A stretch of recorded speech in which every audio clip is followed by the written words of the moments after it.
Ocean City's beach replenishment project is underway. As you can see out on the horizon, there's a dredge that's vacuuming up sand from the bottom of the ocean and carrying it through a pipeline. It's coming out on the beach here.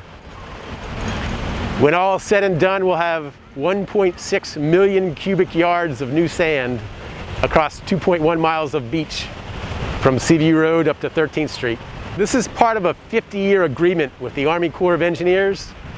They've come back every 3 years since 1992, and this will be the 10th replenishment project. The main purpose for the dredging for the Army Corps is to protect property. So it's not necessarily to widen the beaches, but that's a great side benefit for Ocean City. But the whole idea is to build a dune system and to elevate the beaches to protect the property on the other side of the beach and boardwalk.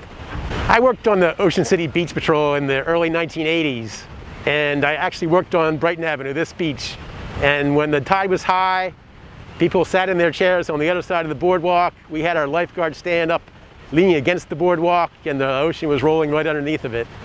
So you can see over the last 28 years since the start of the project that we've built a healthy dune system, and that's protecting property, and that's what it's all about. The city is preparing for rising seas and global warming in a number of different ways, through protective barriers like the dunes here on the ocean side, largely by elevating homes and roadways wherever we can. That's really the most effective way, is to elevate properties higher and higher above sea levels. We take it on faith that rising seas are on the way. We're preparing for 3 feet above 100-year flood level, for instance, for requirements for where you have to build your homes. We've invested tens of millions in pumping stations to push water out. We're experimenting with living shorelines on the Back Bay, trying to restore some of those wetlands as buffers against rising seas. A full, many-pronged approach.